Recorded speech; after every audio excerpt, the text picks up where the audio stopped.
Las koswana ezali bangosi bayena gangi na bangosi ayi koswana. Oh yes. Et puis au moni pekime zongi. Zongi penza. Ga il impresario Joaquim Zambwana zalika kokomola ba information pa ya mama Ani de façon que na ko répondre ye après et que mokana nzambe zali ndenge nini na babiloko mama Ani azali koloba ete na société na biso ko lokuta place batu bazali ko yokana te et puis batu baye basali raison du plus fort est toujours la meilleure. Place pe batu bazali ko swana balobinga na biko swana te metango na zokende na zo no zo mama leki na biso swate cousin na biso yeko soka ye bokoyoka bokoyoka nzanga na biko lobate akoya et puis ayepe wana d'après mama Ani selon culture ndinga mona ki omona pe ba respecter mutu oyo kimia pe ezongi n'est-ce pas les autres ngeza wana me esili mususu pe aussi omona déjà place ezali kende ko mso za kache bake bazuye aya a intervenir na place pe ezangi n'est-ce pas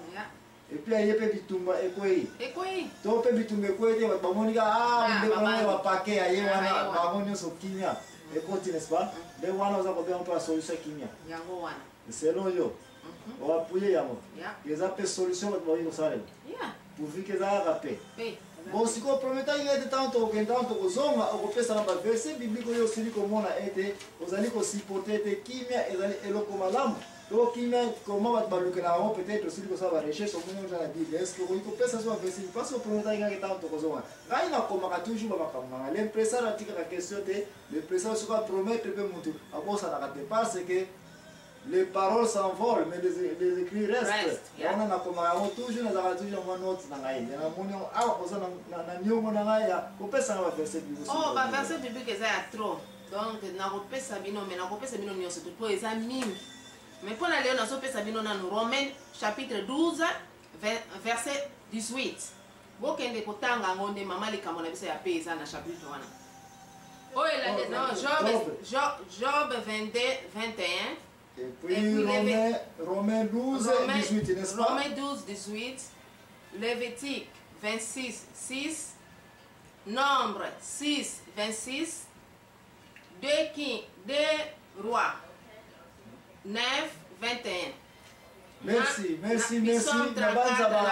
La banza ba ozana ba verset biblique belé ozana yango. Mais pour nga nazali ko recommander te na yebi na ngai te mama Ani ma place asiliko kende oyo ngai nazali d'abord na ngona reconnaissance ya makasi oyo tokodiko kanga mana yango na poko lelo yo nyonso asiliko pesa nyimbo kende kotanga yango kotanga bokozonga la repo bisono toko yeba pe ko analyser ba verset de mama Ani apesi bino mingi pona tanga biso nazali ko recommander bino ko kende mingi kotanga Romains 12 18 et puis ko kende su kotanga Job 22 21 des places on to meka un peu ko se concentrer mingi na materia nyonso ekoleka parce que lo makamebele concernant kimia tope mais la makam nyonso to ko lobela ndeko na ngai ko kende musika te tika yete ko kende kotanga verset biblique oyo eza na okaka verset moko na pesi bino et puis tant to kozonga nde to koyeba kimia importance dans les nini to ba réponse ni na kopesa mama Ani na makam nyonso ngana siliko kongola déjà a concernant nini p kimia luvuva munenge mama Ani to loba merci ndebo ko ni musika te ngai l'impresseur Joaquim Katina émission oyo à la vérité nazana bino awa muntu kutina merci olimona ngakupisa kolo yenda zaliza mena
la vérité. La vérité pourquoi les maman Ani azali awa yem azali activiste ba wasili ko yeba ye déjà. Ou yebete maman activiste avec le naramino ko yabanani. Bato basana minoko memba kokolo bate. donc azo bana place na bango parce que bazaka kotala biso moyen balobeza moyen balobeza te baza mutuna na bango moyen baposa ezali pourquoi parce que bazali awa te moyen baloba na biso ezali te mais yango na mama activiste azali akona kozwa place na yo maintenant pourquoi lelo mama ani toza kolobela la paix mama ani abandaki kopesa définition mpona bango baye reta ete place nyonso kimia ezangi aza kobenga yango nini yango wana nde pe il faut ezalaki place bato bazanga koyokana eza mpasi mpona kopesa définition ya paix mais définition ya paix okoki kopesa yango kana inverse na yango ke manke ya kimia manke ya kimia yango wana moto ekoki koede biso koyeba définition ya paix que signifie paix kimia ezali te kimia yango nini yango mama ani auti kopesa baexplication alobi ete bato mosusu mona na quartier koswana papa na mama baza koyokana te na quartier bato baza kovanda ensemble te na misala baproblème ndenge na ndenge ezali nde naye kopose mama ani question bongo sikoyo bato oyo ezalaka ke baza sikoyo na baproblème na bato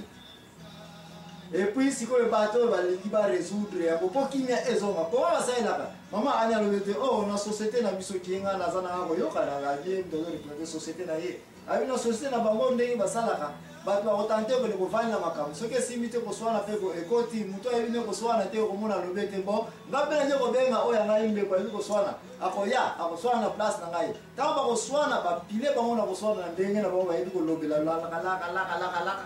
okomona kimia ekoki bato wana bayebi koswane toswanisa bango su te bamosusu bakoya koluka bene moto ya makasi ye kacher n'est-ce pas mosusu aye koluka police soda mosusu asali mbongo mpenza ye kofunda bino basoda bakanga bino mpo nani botikelaki kaka ampe nde yango wana bato bazobenga pe epuis soki mpe ezongi akomi koloba ete na gani bino nazwi mpe boswanisaka nga lisusu te bosala su boye te mais avant tokende mama aninga napozaki baquestion oyo ezali ete akontinue mpe kopesanga akontinue kosipote baka nini ezalaka ete